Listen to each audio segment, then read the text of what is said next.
इथे तुम्हाला 4 स्क्रीनशॉट दिसत असतील. आता हे मी खरंच 12 तास अभ्यास करायचो की नाही ह्याचं प्रूफ आहे. हे जे वरचे 2 आहेत, हे मी आता मागे ई-पी-एफ-ओची एक्झाम दिली होती, जी की इंटरव्ह्यूसाठी क्लिअर केलेली आहे. तर त्याचे हे 2 महिन्या आधीचे स्क्रीनशॉट्स आहेत आणि हे मी 2024ला जी यू-पी-एस-सीची मेन्स दिली होती, तर त्या मेन्सच्या आधीचे स्क्रीनशॉट्स आहेत. इथे तुम्हाला दिसत असेल 11-11 तास, 12 तास, 12 तास. इकडे पण सलग 12-12, 14-14 तास पण असतील. हे बघा 14 तास आहे, 14 तास आहे, 13 तास आहेत, 11 तास आहेत आणि काही ठिकाणी 9-10 तास पण आहेत आणि काही ठिकाणी 6-7 तास पण आहेत. तर कधी-मधी तब्येत बिघडते, कधी काही इमर्जन्सी येते किंवा कधी नाही करूशी वाटत अभ्यास. तर असे पण हे काही दिवस आहेत आणि खाली हे मेन्स जे आहेत, हे बघा 13 तास, 12 तास, 12.5 तास, 13.5 तास, इकडे 14 तास पण दिसतील, हे 7 तास, 9 तास. आता ह्यावेळेस मी म्हणजे टेस्ट दिलेल्या आहे 6-6 तासाच्या, तर त्या टेस्ट इथे इन्क्लूड केलेल्या आहेत. तर ते पकडून हे 14-15 तास पण होत आहेत. हे बघा इथे 18 तास 44 मिनिटं आहे. म्हणजे जवळपास 19 तास मी अभ्यास केला होता एका दिवशी. ते झालं कसं होतं, की मला एक टेस्ट द्यायची होती. सलग 4-5 दिवसापासून मी थोडी डिले करत होतो, की उद्या देईल, उद्या देईल. तर त्या दिवशी मी ठरवलं, की त्या दिवशी मी टेस्ट देणारच. मला वाटलं 5-6 तासाचा प्रिपरेशन करेल आणि होऊन जाईल. बट नाही, त्याला लागले 10-12 तास. त्याच्यानंतर मी ती 3 तासाची एक्झाम दिली. ठीक आहे. ती टेस्ट दिली आणि सकाळी 7 वाजता उठलो आणि दुसऱ्या दिवशी सकाळी 6 वाजता झोपलेलो. तर अशी मी टोटल 19 तास अभ्यास केला होता. ठीक आहे. मध्ये इकडे-तिकडे जावंच लागतं. तर असं टोटल 19 तास अभ्यास झाला होता. हे तुम्हाला सांगतोय, की मी खरंच एवढा अभ्यास केलेला आहे. ठीक आहे. हे मी फक्त माझी क्रेडिबिलिटी एस्टॅब्लिश करायसाठी सांगतोय. असंच नाही, की तुम्हाला वाटेल, की काही पण येते, बडबड करते आणि चालत जाते, याच्यासाठी नाही. जस्ट माझी क्रेडिबिलिटी एस्टॅब्लिश करायची आहे आणि मी आणि माझा अजून एक मित्र होता, ज्यांनी पण माझ्यासोबत मेन्स वगैरे दिले आहेत आणि तो आता आय-आर-एस कस्टम्सला आहे. यू-पी-एस-सी आय-आर-एसमध्ये आहे. म्हणजे तो आधी साईला पण होता आणि त्यांनी सलग 3 इंटरव्ह्यू वगैरे दिलेत. तर आम्ही दोघं पण असा अभ्यास केलेला आहे. ठीक आहे. तुम्हाला फक्त हे क्रेडिबिलिटीसाठी सांगतोय आणि असा अभ्यास होतो ह्याच्यासाठी सांगतोय. ठीक आहे. आता मी इथे तुम्हाला खरंच 12 तास अभ्यास कसा करायचा ह्याच्याविषयी काही गोष्टी सांगितलेल्या आहेत आणि त्यासाठी तुम्हाला काही म्हणजे ड्रास्टिक मेजर्स घ्यावे लागतील, की काही सोशल मीडिया आहे किंवा बाकीच्या पण गोष्टी आहेत. ते तुम्हाला कशा काय-काय करायच्या तिथं सगळं सांगितलेलं आहे. ठीक आहे. इथे YouTubeसाठी म्हणजे ते पण तुम्हाला कसं यूज करायचं YouTube किंवा काही सोशल मीडिया असतील, ते यूज कसं करायचं, ॲप कसा यूज करायचे, काही ॲप्स आहेत, ते यूज कसे करायचे, हे सगळं मी इथे सांगितलेलं आहे. काही मिथ्स आहेत, ते पण इथे सगळं सांगितलेलं आहे. ठीक आहे. एक-एक करून बघू आपण. सगळ्यात आधी आपण आपल्या डोक्यातले काही मिथ्स किंवा मिथक आहेत किंवा काही खुळं भरले गेलेली आहेत, ते आधी आपण एक-एक करून काढून टाकू. सगळ्यात पहिले आहे, रोज 12 तास अभ्यास करणं सस्टेनेबल नाही. असं एक बऱ्याच पोरांच्या डोक्यात खूळ असतं, की 12 तास रोज-रोज अभ्यास होऊच शकत नाही. एक दिवस होईल, दुसऱ्या दिवशी होईल, तिसऱ्या दिवशी नाही होणार. असं म्हणणं असतं पोरांचं. बट नाही. हे बघा, मी तर केलेलं आहे. 12-12, 14 तास पण अभ्यास केलेला आहे आणि फक्त हा एवढाच अभ्यास नाहीये. मी जेवण करताना पण काही म्हणजे YouTubeवर व्हिडिओज डाउनलोड करायचो आणि ते बघत बसायचो. तर हे याच्यापेक्षा जास्त अभ्यास व्हायचा तो. तर मी तुम्हाला सांगतोय, की ॲक्चुअली तुम्ही 12 तास आरामात अभ्यास करू शकता. ते कसं करायचं ते तुम्हाला पुढे सांगेलच. हे फक्त खूळ आहे, हे काढून टाका डोक्यातून. त्यानंतर दुसरी गोष्ट आहे 80-20 रूल. आता हा 80-20 नाही आहे, 20-80 रूल आहे. 20-80 रूल. हा मार्केटमध्ये आलाय, नवीन नाही आहे, जुनाच आहे. खूप आधीपासूनच आहे. पण हा आता तर लई बूममध्ये आलेला आहे. म्हणतात की 20% अभ्यास करायचा, 80% तुम्हाला आउटपुट भेटतं. अरे बाबांनो, आता कॉम्पिटिशन खूप जास्त वाढलेलं आहे. हा रूल तुम्ही म्हणजे 10-12 वर्ष आधी यूज करू शकत होते. आणि हा रूल मेनली जे डिस्क्रिप्टिव्ह करतात, मेन्स करतात, यू-पी-एस-सीची किंवा एम-पी-एस-सीची जे डिस्क्रिप्टिव्ह करणार आहेत, तर त्यांच्यासाठी 20% तुम्ही अभ्यास करा. नंतर त्याला इंटरलिंकेजेस असतात. तुम्ही म्हणजे हिस्ट्रीचं वाचताय, तुम्ही इतिहासात टाकू शकता सॉरी हिस्ट्रीचं वाचताय, तुम्ही इथिक्समध्ये टाकू शकता. GS2चं इथिक्समध्ये टाकू शकता. इकडे-तिकडे तुम्ही काय करू शकता. तर तो 20% तुम्ही अभ्यास करायचा, 80% तुमचं आउटपुट भेटू शकतं. पण तुम्ही प्रिलिम्सला नाही करू शकत तसं. ठीक आहे. काही लोकांचं म्हणणं आहे, की तुम्ही 20% सिलेबस आहे, त्याच्यातले जे मोस्ट इम्पोर्टंट टॉपिक्स आहेत, ते 20% वाचा, तुम्हाला 80% भेटेल. अरे ते आधी होतं, आता नाहीये. यू-पी-एस-सी, एम-पी-एस-सी इव्हॉल्व होत आहे. तुम्हाला आधी 20 म्हणजे मला तरी कसं वाटतंय आता, तुम्ही 40% मोस्ट इम्पोर्टंट टॉपिक केले, तर 70% तुम्हाला आउटपुट मिळेल. ठीक आहे. पण तुम्हाला कसं आहे आणि हा रूल तुम्ही ठीक आहे लावू शकता 20-80%. बट कधी लावायचा? तुमचा जेव्हा 100% अभ्यास झाला, त्याच्यानंतर हे 20% जे तुमचे टॉपिक्स आहेत, एकदम इम्पोर्टंट वाले, ते करायचे. त्याच्यानंतर तुम्हाला हा 80% आउटपुट भेटेल. कारण की तुमचा ऑलरेडी 100% तुम्ही सिलेबस कव्हर केलेला आहे. ठीक आहे. तर हा असा 80-20% रूल आहे किंवा 20-80% रूल आहे. हा तुम्ही फॉलो करायचा नाही. ठीक आहे. कधी फॉलो करायचा? जेव्हा तुम्ही तुमचा अभ्यास झालेला आहे. त्याच्यानंतर जर तुम्हाला वाटलं, की फक्त इम्पोर्टंट टॉपिक्स करायचे आहे, एक्झाम जवळ आलेली आहे, त्यावेळेस हा यूज करायचा. ठीक आहे. लक्षात आलं? त्याच्यानंतर अजून एक गोष्ट आहे क्वालिटी आणि क्वांटिटी. काही लोकांचं म्हणणं असतं, की क्वालिटीवर भर द्यायचा, क्वांटिटी काय ठीकच आहे. आणि काही लोकं म्हणतात फक्त स्मार्ट स्टडी करायचा, लाँग अवर्सची स्टडीची असं काही गरज नसते. बट नाही. बाबांनो, लई जास्त कॉम्पिटिशन आहे. लई जास्त. खूप जास्त वाढलेली आहे. कट ऑफ बघितले तुम्ही किती, म्हणजे कुठं हार्ड पेपर आला तरी खूप जास्त कट ऑफ येत आहे. म्हणजे याचा अर्थ काय, की स्मार्ट स्टडी सोबत तुम्हाला लाँग अवरची स्टडी लागेलच. हे बघा कसं आहे, की स्मार्ट स्टडी आता YouTubeवर लय जास्त भेटतोय. तुम्हाला ॲनिमेशन करून भेटतंय, तुम्हाला ट्रिक्स भेटतायत, आरामात ट्रिक्स भेटताय. इंटरनेटवर लय ट्रिक्स आहेत अवेलेबल. तुम्हाला म्हणजे कोणता किती सिलेबसचा कोणता पार्ट करायचा आहे, ते सगळं तुम्हाला YouTubeवर इकडे-तिकडे भेटतच आहे. तर तो झाला स्मार्ट स्टडी, तो इझिली भेटत आहे. पण लाँग अवरचा स्टडी कोणी जास्त लोकं करतच नाहीये. ठीक आहे.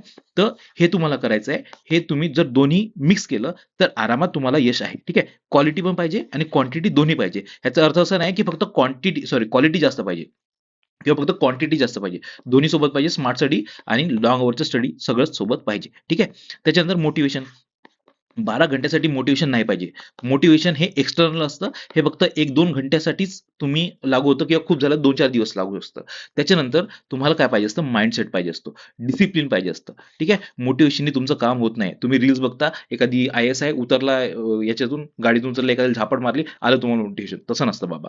हे बघा, मोटिव्हेशन फक्त एक्सटर्नल असतं. तुम्हाला 2-4 घंट्यासाठी, 1-2 दिवसासाठी येईल. ठीक आहे. त्याच्यानंतर ते आरामात जातं. तुम्ही तसा अभ्यास करू शकत नाही. तुम्हाला त्यासाठी माइंडसेट पाहिजे असतं. इंटरनल मोटिव्हेशन पाहिजे असतं. त्याला मी माइंडसेट म्हणतो. ठीक आहे. आता हे सगळं मिथ झाले किंवा हे सगळे खूळ झाले आपल्या डोक्यातले. ते क्लिअर झाले असतील, तर आता आपण आधी 12 तास अभ्यास कसा करायचा ते बघू. ह्याच्यात सगळ्यात पहिली स्टेप आहे माइंडसेट. माइंडसेट जसं तुम्हाला मगाशी सांगितलं होतं, की जे मी इंटरनल मोटिव्हेशन आहे, त्याला मी माइंडसेट म्हणतो आणि हे जे माइंडसेट म्हणजे काय, तुमचं पर्पज. पर्पज तुम्हाला फाइंड करायचा आहे, की तुम्हाला कशासाठी IAS व्हायचं आहे किंवा कोणती पण एक्झाम आहे ती कशासाठी काढायची आहे. ठीक आहे. जसं की माझा एक मित्र होता, जो की मगाशी सांगितलं, जो IRS झालेला आहे, IRS कस्टम्स, आणि ह्या वर्षी पण इंटरव्ह्यूला आहे. तर त्याचं पर्पज हे होतं, की त्याचे मम्मी-पप्पा आहेत, ते दोघंही मोलमजुरी करणारे. त्यांच्याकडे शेती पण नाही. ठीक आहे. आणि ते दुसऱ्यांकडे माती गोट्याचे काम करायला जात होते आणि ह्याला त्या गरिबीतून बाहेर निघायचं होतं. म्हणून त्याचं माइंडसेट असं होतं, की त्यांनी तेवढं घासलं, घासून त्यांनी मेहनत केली आणि तो आता IRS आहे. ठीक आहे. तसं तुम्हाला तुमचा पर्पज फाइंड करायचा आहे आणि जर करप्शन तुमचा जर पर्पज असेल, तर तुम्ही आताच्या आता व्हिडिओ सोडून गेलात तरी चालेल. ठीक आहे. तर तुम्हाला तुमचा पर्पज फाइंड करायचा आहे आणि तो माइंडसेट बनवायचा आहे, की नाही मला 12 तास अभ्यास करायचाच आहे, काहीही करून. ठीक आहे. असं जर तुमचा माइंडसेट झाला असेल, तर आता आपण दुसऱ्या स्टेपवर जाऊ. दुसरी स्टेप काय आहे, की आपल्याला जसं तुमचा माइंडसेट झालाय 12 तास आपण अभ्यास करायचा आहे. तर कोणतीही पण गोष्ट आहे, तर त्याच्या अगोदर तुम्हाला काही गोष्टी म्हणजे बॅकग्राऊंडला कराव्या लागतात. जसं की झाड कापायचं आहे, त्यासाठी तुम्हाला कुऱ्हाडीला आधी घासावं लागेल. तर ते घासायचं काम म्हणजे काय? मोबाईल, सोशल मीडिया, YouTube आणि तुमची गर्लफ्रेंड, बॉयफ्रेंड असेल, जे काही असेल, तर ते त्याच्याविषयी आपण थोडेसे ते घासघूस करू. काय मोबाईल, तुमच्याकडे Android आहे आणि जर तुम्हाला जर जमत असेल, तुम्ही फक्त ऑफलाईन फक्त बुकातून अभ्यास करायला तुम्हाला जर शक्य असेल, तर छोटा मोबाईल वापरा. ठीक आहे. मी नेहमी म्हणजे आतापर्यंत छोटाच मोबाईल वापरत आलोय. मोस्टली माझ्याकडे टॅब होता आणि टॅबमध्ये दुसरं काहीच नाही. सोशल मीडिया काहीच नाहीये. ठीक आहे. तर तुम्ही मोबाईल छोटा वापरात म्हणजे वापरणं शक्य असेल, ज्याच्यात म्हणजे काहीच Androidचं काहीच नाहीये. इंटरनेट नाहीये, तसा मोबाईल वापरायला सुरुवात करा. ठीक आहे. हा मोबाईल डायरेक्ट घरी ठेवून द्यायचा, कोणत्या मित्राकडे ठेवून द्यायचा आणि जेव्हा गरज पडली, तेव्हा त्याच्याकडून एखादी 1-2 हप्त्यांनी, एखादी महिन्यांनी घ्यायचा. ठीक आहे. मी तसंच करायचो. माझा मोबाईल आहे, तो माझ्या एका मित्राकडे देऊन द्यायचो आणि जो छोटा मोबाईल आहे तोच वापरायचो. हा मोबाईल मी कधी जेव्हा इमर्जन्सी असली पैशाची वगैरे, तर त्यावेळेस मग तो म्हणजे UPI वगैरे असतं ना, तर त्याच्या वेळेस मी फक्त तो मोबाईल घ्यायचो. ठीक आहे. त्याच्यानंतर सोशल मीडिया. सोशल मीडिया तुमचा सगळ्यात मोठा शत्रू आहे. तुम्ही म्हणजे हे बघा, मी 2020 ला Instagram आणि Facebook डिलीट केलेलं. ते अजूनही डाउनलोड केलेलं नाही. डाउनलोड म्हणजे डायरेक्ट अकाउंटच डिलीट केलं. माझं अजून अकाउंटही नाही आहे Facebook आणि Instagramवर. तुम्ही सोशल मीडिया जर तुमचं असेल, तुम्ही एक रील बघायला घेतली, तुमचे लगातार रील्स येतात. ठीक आहे. 2 घंटे कसे जातात तुमचं कळत पण नाही. तर हे सोशल मीडियापासून दूर राहा. त्यानंतर YouTubeचं पण तसंच आहे. पण कसं आहे, YouTubeवर आपल्याला एज्युकेशनल कंटेंट भेटतो. आपल्याला म्हणजे कोणते लेक्चर्स बघायचे असतील, तर YouTube आपल्याला माहिती पाहिजे. ठीक आहे. म्हणजे YouTubeवर आपल्याला सगळी माहिती भेटते. तर YouTube कसा यूज करायचा, ते तुम्हाला इथे खाली सांगितलेलं आहे मी, की ते कसं करायचं, सगळं ते कसं बघायचं ते पुढे सांगतो तुम्हाला. तेवढी गोष्ट लक्षात ठेवा, की YouTube पण आपल्याला म्हणजे जे सांगेल पुढं ते तुम्हाला करायचं आहे. ठीक आहे. सोशल मीडियाचे जर जमत असेल तर अकाउंट डिलीट करा, नाहीतर ते जे ॲप आहे ते तरी डिलीट करून ठेवा. जेणेकरून तुम्ही नंतर फ्युचरमध्ये कधीतरी परत डाउनलोड करून बघू शकाल जर तुम्हाला वाटत असेल तर. ठीक आहे. पण मी तरी म्हणेन हे डिलीट करा. डायरेक्ट डिलीट करा. काही घेणं-देणं नसतं, की म्हणजे तुम्ही आता फ्रेंड्स बनवले का नंतर फ्रेंड्स बनवले का काही नसतं त्याच्यात. ठीक आहे. त्याच्यानंतर गर्लफ्रेंड, बॉयफ्रेंड. आता हा एक मोठा इश्यू आहे, की बऱ्याच जणांना म्हणजे गर्लफ्रेंड, बॉयफ्रेंड नसती. पण त्यांना कोणी ना कोणी आवडत असतं. जर तुम्ही एखाद्या लायब्ररीत आहे किंवा कोणत्या एरियात आहे, जर तिथं तुम्हाला एखादी मुलगा किंवा एखादी मुलगी आवडत आहे, तर तुम्ही दुसरी लायब्ररी शिफ्ट करा. ठीक आहे. ती एक पहिली गोष्ट झाली. आणि जर तुम्हाला ऑलरेडी जर गर्लफ्रेंड नाही तर बॉयफ्रेंड आहे, तर काय करायचंय, की तुम्ही कधीच भांडणं करायचे नाही. ठीक आहे. पहिली गोष्ट. दुसरी गोष्ट आहे, की म्हणजे त्यावेळेस तुमचे ब्रेकअप, पॅचअप हे चालायला नको. तुम्ही अभ्यास करताय, तुम्ही तुमचे जो कोणी पार्टनर आहे त्याला सांगून द्या, की नाही मला आपल्याला अभ्यास करायचा आहे किंवा मला अभ्यास करायचा आहे किंवा तुला अभ्यास करायचा आहे. तू फक्त म्हणजे एवढे दिवस समजून घे. 2 महिने, 3 महिने किंवा एक्झाम होईपर्यंत तेवढं समजून घे. ठीक आहे. तर हे तुमचं असं चालायला पाहिजे. त्यावेळेस कोणताच ब्रेकअप करायचा नाही किंवा काहीच करायचं नाही. ठीक आहे. जे चाललंय ते सुरळीतपणे चालू द्यायचं. फक्त तुमचा माइंडसेट क्लिअर ठेवायचा, की मला हे करायचं आहे आणि त्यासाठी मी हे जे डिस्ट्रॅक्शन आहे, ते मी सध्यापुरतं बाजूला ठेवेल. फक्त तुमचा जो पार्टनर आहे तो अंडरस्टँडिंग असायला हवा. ठीक आहे. तर असे झाले हे आपलं जे कुऱ्हाड आहे ती धारदार करणं. हे झालं क्लिअर. त्याच्यानंतर आता आपण रिअली येतोय, की 12 तासाकडे कसं जायचं? हे स्टार्ट स्लोली एकदम हळू-हळू सुरू करा. की जर तुम्ही आतापर्यंत जास्त अभ्यास करत नाहीये, म्हणजे बऱ्याच दिवसापासून तुम्ही अभ्यास केला नाही, तर काय 1 तासापासून सुरुवात करा. रोजचा 1 तास अभ्यास झाला पाहिजे, इथून सुरुवात करा. ठीक आहे. म्हणजे काय, की तुम्ही 15-15 मिनिटं दिवसभरात 4 तास जरी केला तरी चालेल. ठीक आहे. आणि जर तुम्ही म्हणजे मागच्या काही दिवसापासून अभ्यास जर करत आहेत, तर तुम्ही काय करा, 4 तास रोजचा अभ्यास झाला पाहिजे असं ठरवा. म्हणजे काय, की तुम्ही सकाळी 1 तास केला, दुपारी 1 तास केला, संध्याकाळी 1 तास केला आणि रात्री 1 तास केला. असे 4 तास तुम्हाला काहीही करून हे 4 तास अभ्यास करायचाच आहे. दुसऱ्या दिवशी 4 तासाचे 5 तास करायचे, तिसऱ्या दिवशी 6 तास करायचे आणि चौथ्या दिवशी 7 तास करायचे नाही. चौथ्या दिवशी परत 5 तासावर यायचं. ठीक आहे. म्हणजे आपल्या माइंडला पण थोडंफार म्हणजे थोडं सवय होऊ द्यायची, की हळू आपण पुढे चाललोय. पण परत थोडंसं ते स्टॅबिलिटी पाहिजे. ठीक आहे. त्यानंतर 5 तासानंतर त्या परत 7 तासावर जायचं. नंतर हळू असं वाढत-वाढत तुम्ही 12 तासावर जायचं. ठीक आहे. असं हळू स्टार्ट करायचं आणि तुम्ही 12 म्हणजे 10 ते 12 दिवसात तुम्ही त्या 12 तासावर पोहोचले पाहिजे असं जायचं. ठीक आहे. मी पण आधी माझं पण होत नव्हतं. मी पण असंच सुरुवात केलेली आहे. हे सगळे मी माझे स्वतःचे सांगतोय. कुठून इकडून-तिकडून ढापून सांगत नाही. मी जे केलंय सगळं तेच सांगतोय तुम्हाला. ठीक आहे. तर 12 तास अभ्यास करायसाठी हळू-हळू जा तुम्ही. आणि जर तुम्हाला स्वतःहून होत नसेल, जर तुम्हाला कोणीतरी म्हणजे स्पून फीडिंग केली पाहिजे असं वाटत असेल, तर हां, मी पण Telegram जर वाटत असेल तर तुम्ही कमेंट सेक्शनमध्ये सांगून द्या. जर जर डिमांड असेल, तर मी करील, की एक Telegramवर चॅनल काढीन. तिथे रोजचं तुम्हाला सांगेल, की आज 1 तास अभ्यास करायचा आहे, उद्या 4 तास अभ्यास करायचा आहे. हे तुम्हाला म्हणजे ते 10 ते 12 दिवसासाठी मी तो Telegram चॅनल बनवेल. त्याच्यावर तुम्ही जॉइन व्हा आणि तुम्ही हे करू शकता. जर तेवढी डिमांड आली तर मी हे करेल. ठीक आहे. तर हे स्टार्ट स्लोली करायचं आहे. त्याच्यानंतर कंटिन्यू. हे तुम्ही स्टार्ट केलं 12 तास झाले तुमचे. त्यानंतर हे कंटिन्यू कसं करायचं ती गोष्ट आहे. ही गोष्ट खूप इम्पोर्टंट आहे. तुम्ही 12 तासपर्यंत जाल, पण तुम्ही कंटिन्यू कराल की नाही ते मोस्ट इम्पोर्टंट आहे. आता ह्याच्या मागे एक फिलॉसॉफी आहे. तुम्ही Snapchat वगैरे माहिती असेल तुम्हाला, म्हणजे माझ्याकडे स्वतःकडे नाही आहे. बट ते फोटो वगैरे काढतात. त्याच्याने स्ट्रेक बनते वाटते एक, की म्हणजे रोज-रोज फोटो पाठवावा लागतो नाही का? की मग एक दिवस तुम्ही फोटो पाठवला नाही, तर ती स्ट्रेक तुटते. बरोबर? तर ती स्ट्रेक तुटायला नको. म्हणून तुम्हाला रोजचा 12 तास अभ्यास करावाच लागेल किंवा तुम्ही जर 10 तास ठरवलं असेल, तर रोजचा 10 तास तरी अभ्यास करावाच लागेल. ठीक आहे. आता तुम्ही स्ट्रेक तुटायला नको ह्यासाठी काय ठरवायचं, 8 तास काहीही करून अभ्यास झालाच पाहिजे. दुसऱ्या दिवशी पण समजा एखाद्या दिवशी चुकून तुमचा 12 तास अभ्यास नाही झाला, काही इमर्जन्सी आली, 8 तास जर अभ्यास झाला, तर तुमचा ती स्ट्रेक तुटायला नको. म्हणून तुम्ही 8 तासाचं टार्गेट ठेवा. पण काही करून 12 तास अभ्यास झालाच पाहिजे हे ठरवायचं. ठीक आहे. त्याच्यासाठी काय करायचं 50 शब्द. आता हे 50 शब्द काय आहे बघा. काय करायचं, की जेव्हा एक्झाम जवळ येते किंवा आता समजा तुमचा जर अभ्यास झाला नसेल बऱ्याच दिवसापासून किंवा तुम्ही जर नवीन-नवीन आहे, तर काय करायचं फक्त 50 शब्द बोलायचे दिवसात. आई-बाबा, मित्र-मैत्रीण सगळ्यांसोबत बोलणं सोडून द्यायचं. ठीक आहे. बोलणं डायरेक्ट सोडून द्यायचं. एक्झामच्या 15 ते 20 दिवसाआधी मी डायरेक्ट कोणाशी बोलतच नाही. मी काय करतो 50 शब्द बोलतो. फक्त 50 शब्द. ह्याच्यापैकी 50 शब्द कसे असतात? सकाळी नाश्त्याला जातो, "काका पोहे द्या, काका उपीट द्या, काका जे काही असेल इडली द्या."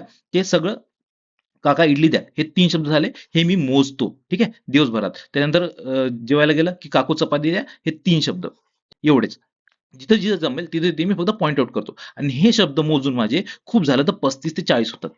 दिवसभरातले. मी ना कोणाशीच बोलत आणि फक्त आई-वडिलांना सांगून द्या, की मी हफ्त्याच्या एंडला करेल किंवा जर तुमच्याने होतच नसेल, तर फक्त आई-वडिलांसाठी फक्त रात्रीचे अर्धा 15-20 मिनिटं, अर्धा तास राखून ठेवा. ठीक आहे. तर हे फक्त एवढंच बोलायचं आहे तुम्हाला. जास्त बोलायचं नाही. मित्रासोबत नाही बोलायचं, मैत्रिणीसोबत बोलायचं नाही. कोणाला कितीही रूड वाटू द्या. तुम्ही तिथं मित्र-मैत्रीण करायला आलेले नाही आहेत. तुम्ही आलेले आहे तिथं एक्झाम काढायसाठी. ठीक आहे. मित्र आता असतील, नंतर नसतील. तुम्ही चहा प्यायला जाताय, चहा तुम्ही पितच राहता. चहा संपून जातो आणि तुम्ही तिथंच राहता चहाच्या टपरीवर. ठीक आहे. वर्षभर राहता चहाच्या टपरीवर. तिथं तसं करायचं नाही. फक्त 50 शब्द बोलायचे आहेत. हे मी माझं सांगतोय. तुम्हाला 40 बोलायचे, 100 बोलायचे, तुम्ही तुमचं ठरवा. ते फ्लेक्झिबिलिटी आहे तुमच्यासाठी. ठीक आहे. पेरेंट्स आणि फ्रेंड्सचं सांगितलं तुम्हाला चहाच्या टपरीवर जास्त जायचं नाही. गेले तरी आपलं एकटं एकटं जायचं, एकटं एकटं वापस यायचं. तुम्ही जेवढे जास्त एकटे राहाल तेवढं चांगलं. पण आपल्याला बऱ्याचदा डिप्रेशन येतं. त्यावेळेस आई-वडिलांशी बोलायचं किंवा एखादी मित्र-मैत्रीण असा ठेवायचा, की ज्याच्याशी आपण बोलू शकतो. त्याच्यानंतर शेड्यूल जो आहे, तुम्ही जो कोणता शेड्यूल बनवणार आहे, तो प्रॉपर फॉलो करायचा आणि हा फॉलो करायसाठी थोडासा फ्लेक्सिबल बनवायचा, की जेणेकरून तुम्ही म्हणजे कधी मागं वगैरे राहिले, तर त्यावेळेस तुम्ही तो कंप्लीट करू शकता. असं थोडासा फ्लेक्सिबल बनवायचा आणि जर तुम्हाला म्हणजे पाहिजे असेल, तर मी शेड्यूलसाठी पण एखादी व्हिडिओ बनवून देईल. ठीक आहे. कसा शेड्यूल करायचा. तुम्हाला जे काही प्रॉब्लेम्स असतील, तुम्ही फक्त कमेंट सेक्शनमध्ये टाका. मी त्याच्यावर काहीतरी सांगून देईल. जर कमेंटमध्ये जर जमलं, तर कमेंटमध्ये सांगेल, नाहीतर डायरेक्ट वेगळा व्हिडिओ बनवून सांगेल. ठीक आहे. त्याच्यानंतर आता ॲप. आता हे जे ॲप होतं, हे तुम्हाला सांगितलेलं, ह्याच्यावर मी अभ्यास केला. तर हा ॲप तुम्हाला वापरायचा आहे. हा आहे YPT. जे मोबाईल वापरत असेल ते याच्यातून करू शकता किंवा जे म्हणजे हे जरी तुम्हाला असं ट्रॅक करणं शक्य नसलं, तरी काय करायचं, एक ब्लँक पेज घ्यायचा. ठीक आहे. त्या ब्लँक पेजवर काही रेषा मारायच्या आणि तुम्ही रोजचा किती तास अभ्यास केलाय ते तुम्ही ट्रॅक करायचं. 1 ते 30 दिवस लिहायचे आणि तुम्ही एक स्टॉपवॉच घ्यायची. आपल्या Amazonवर किंवा कुठेही भेटून जाईल ऑनलाईन किंवा इव्हन कोणत्याही इलेक्ट्रॉनिक्सच्या दुकानात भेटून जाईल. एक स्टॉपवॉच घ्यायची आणि ती प्रॉपर फॉलो करायची. सकाळी बसले 2 तासाचा ते स्टॉपवॉच लावायची. 2 तासाची स्टॉपवॉच झाली की इथं 2 तास लिहून टाकायचे. नंतर परत 2 तासाची लावायची. जर 2 तास लिहिले, मग दिवसभरात जेवढं झालं, शेवटी मग तेवढं समजा 12 तास झालं, तर 12 तास लिहून टाकायचे. असं तुमचा शेड्यूल असला पाहिजे किंवा असं तुमचं हे म्हणजे जर ॲप करत असाल, तर हे YPT नावाचं ॲप आहे. YPT ॲप तर तुम्हाला आपल्या ॲप स्टोअरवर भेटून जाईल. तिथून तुम्ही डायरेक्ट असं लिहायची काही गरज नाही. तुम्ही चालू केलं, होऊन जातं. तुमचं आपोआप रेकॉर्ड होऊन जातं. ठीक आहे. तर असं तुम्ही ते ॲप यूज करू शकता. हे एकच ॲप यूज करायचे, बाकी कोणतेच ॲप वगैरे यूज करायचे नाहीत. हे एकच टाईमसाठी ॲप यूज करायचं आहे. ठीक आहे. त्यानंतर YouTubeचं तुम्हाला सांगितलं होतं, की YouTube कसं यूज करायचं. तर YouTube कसा यूज करायचा, की आपल्याला बघा YouTubeवर गेलो, YouTubeवर तुम्हाला काहीतरी काही ना काही रिकमेंडेशनमध्ये येतं. म्हणजे तुमचा एखादी कॉमेडी व्हिडिओ असेल किंवा तुम्ही एखादी सीरियल बघत असाल, त्या सीरियलचा व्हिडिओ असेल, कोणता मूव्ही असेल, त्या तुम्ही डिस्ट्रॅक्ट होता, बरोबर? ते डिस्ट्रॅक्ट होऊ नये, तुम्ही YouTubeवर वारंवार जाऊ नये. तुम्ही त्याच्यासाठी काय करायचं, जी हिस्ट्री असते तुम्ही ती डिलीट करायची. ठीक आहे. आता डिलीट कशी करायची आणि तुम्हाला ती हिस्ट्री येणारच नाही. हे बघा, ती हिस्ट्री येणारच नाही. तुम्हाला डायरेक्ट ब्लँक पेज येईल. तिथे गेल्या-गेल्या त्याच्यानंतर तुम्ही जे सर्च करा बस तेवढंच येईल तुम्हाला. ते करायचं कसं? त्यासाठी मी हा एक व्हिडिओ आहे. बघा, व्हिडिओ म्हणजे हे हे सांगतोय तुम्हाला इथं पुढं प्रॉपर की ते कसं करायचं. काय करायचं, YouTubeमध्ये जा. YouTubeमध्ये हे यू दिसतं इथं. तिथे जा. त्यानंतर तुम्हाला असा इंटरफेस येईल. ठीक आहे. त्याच्यानंतर इथे वरती सेटिंगची बटन दिसेल. सेटिंगवर जा.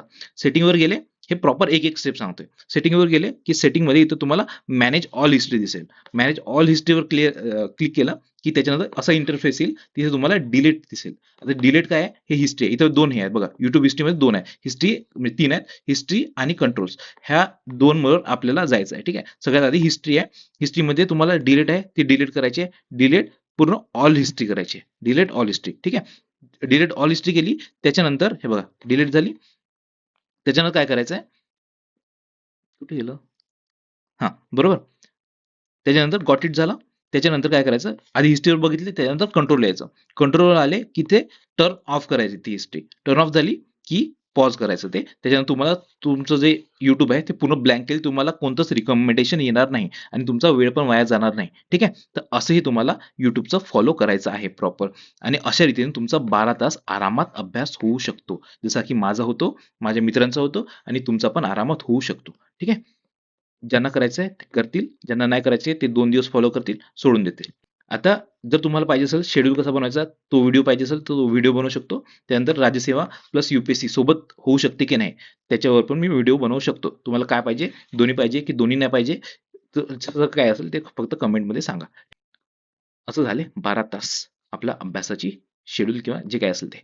चलो फिर. बाय.